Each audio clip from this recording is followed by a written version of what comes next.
In 2025, more than 1 million mortgages are up for renewal here in Canada. So let's talk about something that I'm seeing more frequently these days here in Ontario, and that's co-signers.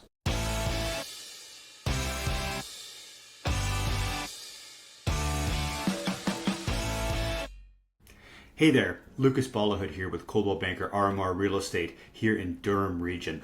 So what does it actually mean to co-sign on an agreement of purchase and sale or a lease? Well, whether you're a parent trying to help your child buy their first home or a friend co-signing for a lease rental agreement, it's important that you understand exactly what it is you're signing up for. So let's break it down today in some plain English. First of all, what is a co-signer? Well, a co-signer is someone who signs a real estate agreement alongside the primary buyer or tenant. And that's generally meant to help them qualify for the purchase or for the property. So usually that's because they might not have the income or the credit to help meet the requirements on their own. So in other words, you're putting your name and your financial reputation on the line to help someone else secure a property. So what's the difference between co-signing on an agreement of purchase and sale versus a lease agreement? Well, when you list it on an agreement of purchase and sale, you're usually listed on the mortgage as well. And that means you're legally responsible for the loan and if the primary buyer can't pay. And if you're co-signing on a lease, you're essentially guaranteeing that the tenant will pay their rent. And if they don't, that's on you. So in both cases, your name is more than just a formality, it's a financial commitment. So what are the pros of having a co-signer? Well, certainly you're going to help someone that you care about qualify for something that they otherwise wouldn't be able to qualify for. Secondly, this gives first-time buyers or renters a little bit of a leg up in a tough market because there's someone backing their tenancy or agreement of purchase and sale. And lastly, that might lead to a better mortgage terms or approval on a lease agreement. So let's talk about the pros. Well, first of all, you're going to help someone qualify for a property that they otherwise couldn't. And of course, that certainly feels good. Second, you're going to help a first-time buyer or renter get a little bit of a leg up when you're in a tough market, and certainly when in a competitive one as well. And lastly, that might lead to better mortgage terms for that applicant or potential approval of their lease agreement.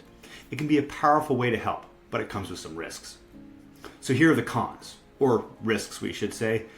You, as a result of as being a co-signer, are financially liable. So if the payments aren't made by the homeowner or that tenant, either the lender or the landlord can come after you. Your credit can be generally affected. Missed payments will also show up on your credit report, even though it might be the primary owner who's responsible for making those payments, even if you don't know that the missed payment even occurred to begin with. And as a result, this can have a big impact on your own borrowing power. Lenders will see that the mortgage or the lease agreement is on your record and that liability is inherently yours, which can affect your ability to either get a loan, to service a loan, or get a line of credit. Bottom line, you're not just signing the paperwork, you're tied to the full responsibility of that property. So if the buyer defaults on that mortgage or the tenant skips out on paying rent, you become financially responsible for the entirety of that balance. So if the mortgage is in default, well, the lender can come after your income, your credit, or even other assets like your own home. And one missed payment can really hurt your credit and your relationships. So if you're thinking about co-signing, here's 4 things I'd recommend. First, talk to a lawyer. You need to understand the full impact, both legally and financially, of your decision. Have a clear agreement in place with that buyer that you're co-signing with about who's responsible for what. Make sure that you also set boundaries. Will you be on title for this property? How long will you be on title? And is there a plan to remove you at some point down the road? And make sure, lastly here, that you're monitoring the payments. Make sure that everything is being paid on time, and because it really affects you too. So if there's a month here where that homeowner is maybe a little bit short on what they need to pay that mortgage, you should be involved in that conversation and be prepared to help out, because at the end of the day, it affects you and your credit as well. And it's not a decision that you should take lightly in the least. So, but with the right information and safeguards, it can work for all parties. So if you're unsure whether co-signing is the right move for you, let's talk.